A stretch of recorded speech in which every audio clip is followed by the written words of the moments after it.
Stop.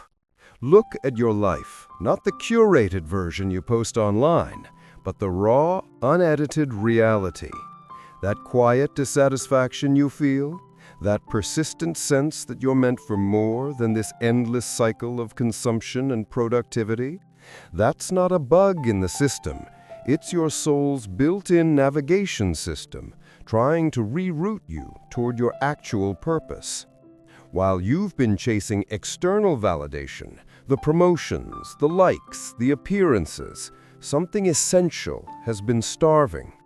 The Swiss psychiatrist Carl Jung identified this starvation with terrifying precision. As far as we can discern, the sole purpose of human existence is to kindle a light in the darkness of mere being. This isn't philosophical decoration. It's an emergency protocol for a culture drowning in superficiality. You're asking the wrong questions. Sitting down to journal about what you expect from others, that's not self-discovery, that's self-deception masquerading as insight. The real question is far more terrifying. Why are your expectations of others just mirrors of your own unlived life? You're not just living your life, you're living a script written by centuries of cultural conditioning, parental expectations, and social reinforcement. That version of success you're chasing, it's not yours. The career path, the relationship template, the definition of achievement, these were handed to you before you could think for yourself. The most dangerous lies aren't the ones we're told, but the ones we live without questioning. You've been measuring your life against metrics that have nothing to do with your actual fulfillment. The education system trained you to follow instructions. The corporate world rewards compliance. Social media celebrates conformity, disguised as individuality. When was the last time you asked who benefits from keeping you trapped in this cycle? Here's the uncomfortable truth no self-help book wants to admit. What you expect from others is almost always what you've forbidden yourself to be. The charisma you demand in friends, that's your muted authenticity screaming. The ambition you judge in colleagues, that's your suffocated potential throwing a tantrum. The freedom you resent in strangers, that's your caged soul broadcasting its distress signal. This isn't poetic language, it's psychological law. Jung called it projection, the mechanism by which your unconscious mind converts rejected traits into external enemies. You despise it out there because you're terrified of it in here. That perfectly crafted identity you present to the world, the reliable professional, the supportive friend. This persona isn't just a social tool, it's a psychological prison you've mistaken for safety. Behind this carefully maintained facade lives everything you've been taught to disown. Your ambition, society called too much. Your sensitivity, you learned to hide as weakness. Your unconventional desires, you buried as inappropriate. This is your shadow, not some moral failure, but the warehouse of your repressed life force. Most people spend their lives building elaborate architectures of acceptability. Women wear makeup, men project confidence they don't feel. Everyone filters their existence into manufactured perfection. And for what? To avoid the primal terror that the tribe might cast you out? But here's what genuine goodness actually looks like. It's not conforming to external expectations. True goodness is terrifying because it demands inner integrity, acting in accordance with your conscience, not with what pleases the crowd. The problem is that that path requires you to disappoint people. It requires saying no. It requires prioritizing inner peace over external approval. Most people would rather die slowly in the prison of people-pleasing than face the acute pain of temporary rejection. When you live primarily to meet others' expectations, you're not actually living. You're performing an elaborate impersonation of yourself. The more convincing your performance, the further you drift from your authentic self. You become so skilled at reading the room, at anticipating what others want, that the original you begins to dissolve. The psyche, the totality of your conscious and unconscious mind, seeks wholeness and balance. But you're denying it that possibility. You're fragmenting yourself, compartmentalizing your personality based on audience and context. This fragmentation creates a psychological crisis that most people spend their entire lives trying to numb. Your triggers are roadmaps to your unlived life. That disproportionate anger when someone challenges you, that's your repressed assertiveness finding voice. That judgment toward another's success, that's your own ambition twisted by fear of failure. Jung's revolutionary insight remains vital. Who looks outside dreams. Who looks inside awakes. Shadow work isn't spiritual luxury, it's psychological necessity. It demands sitting with what makes you cringe and asking dangerous questions. What childhood survival strategy is running my adult life? What pattern keeps repeating because I refuse to face its origin? All your profound insights are meaningless if they don't translate into changed behavior. Jung's devastating assessment cuts deep. You are what you do, not what you say you'll do. Think about the author who wants to write, but doesn't.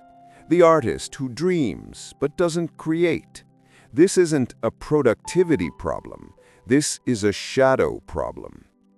The aspiring author who actually takes action writes on a scheduled basis, regardless of inspiration. When stuck, they seek solutions rather than waiting for the muse. They finish through discipline when motivation abandons them. They understand that meaning isn't found in being published, it's forged in the act of writing. Most people live reactively, waiting for permission, perfect conditions, external validation. But meaning isn't discovered, it's constructed through deliberate implementation. If you want to create, stop researching and start creating poorly until you create well. You want to know why most people live reactively? It's not laziness, it's not lack of motivation, it's pure, primal, undeniable fear. The kind that lives in your shadow, growing darker with every year you refuse to acknowledge it. Action requires risk. Risk means potential failure. Failure means potential rejection, humiliation, the confirmation of your deepest insecurity. So you don't try. You don't write the book. You don't start the business. You wait, prepare endlessly, ruminate, create elaborate justifications for inaction. But here's what Jung discovered. Bravery doesn't come from absence of fear. Bravery is facing your fear and moving forward anyway. Where your fear is, that is where your task awaits. The author who wants publication must face rejection repeatedly. They must send manuscripts knowing most will ignore them. Some will reject harshly. That's the path. There's no other path. Here's how to actually approach fear. Acknowledge it. Don't suppress it. That forces it deeper into shadow. Ask directly, what am I afraid of? What specific outcome terrifies me? But don't confuse preparation with rumination. Rumination is anxiety spiraling into catastrophic fantasies. Preparation is asking, will I face rejection? Absolutely. How will I handle it? with resilience. You want meaning? Here's the price. You must accept that failure isn't an interruption, it's fundamental to a meaningful life. A life of pure triumph would be utterly meaningless. Joy without sorrow is numbness wearing a smile. Victory without defeat is impossibility wearing theater. Light without darkness is void. This is why influential people often experience profound hardship, not despite it, but because of it. When your novel gets rejected everywhere, that's not the end, that's the beginning. That rejection is data. It's your psyche communicating. You cannot receive that message if you never try. When you fail, your reaction reveals profound truths. If you collapse entirely, that speaks to resilience. If you blame others, that reveals self-reflection capacity. If you analyze, extract lessons, and try differently, that shows you're the kind of person who can grow. What Jung called individuation is becoming your authentic self, not your curated self, but your whole self, integrated and acknowledged. Individuation demands reconciling inner contradictions. You can be both strong and vulnerable, both confident and uncertain, both selfish and generous. Most people can't hold these contradictions. They choose one side, repress the other. But genuine selfhood requires holding all of it. This process requires withdrawing projections, recognizing that traits you despise in others are often traits you've rejected in yourself. The person whose arrogance infuriates you? You've probably disowned your own rightful confidence. The person whose selfishness disgusts you? You've probably repressed your own legitimate needs. Let's be brutally honest. Most people will never do this work. They'll live entire lives following society's script. They'll prioritize approval over authenticity. They'll choose comfort over growth. They'll die with their music still inside them.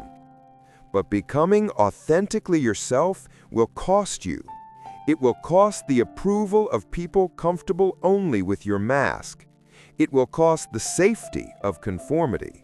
It will cost the luxury of never disappointing anyone. The good news? What you gain is infinitely more valuable. You gain self-respect, independent of external validation. You gain a life genuinely yours. You gain the profound satisfaction of knowing you showed up as yourself. Your purpose isn't waiting in the future. It's calling from the parts of yourself you've been refusing to acknowledge. It's embedded in your fear, your shame, your weakness, your contradiction. The meaning of your life doesn't come from being published or successful.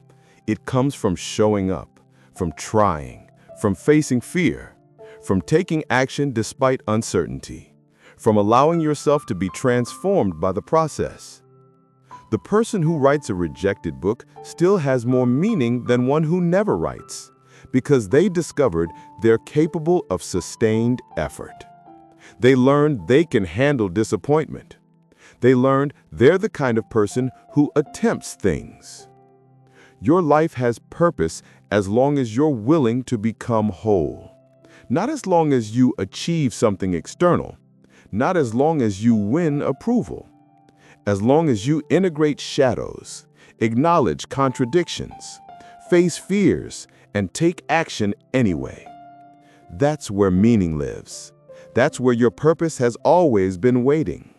The world doesn't need more perfect people. It needs courageous contributors. Stop comparing your raw journey to polished highlight reels. Your specific struggles, unique wounds, particular perspective, these aren't liabilities. They're the exact raw materials needed to contribute what only you can offer. The light against the darkness isn't discovered through more consumption. It's built through courageous creation, forged in quiet dignity of showing up authentically, cultivated through willingness to face what you've been avoiding, manifested through actions taken despite uncertainty. Your legacy isn't what you leave behind. It's who you become along the way. The projects will end. Achievements will fade. What remains is the person forged through the process, the depth built through facing challenges, the wisdom earned through success and failure. The question isn't whether your life matters. The question is whether you have the courage to live as if it does, to make choices, face shadows, take actions that transform potential into contribution. Your soul knows the way. Your fears mark the territory. Your shadows hold the resources. The world is waiting for what only you can bring. What are you willing to become to deliver it?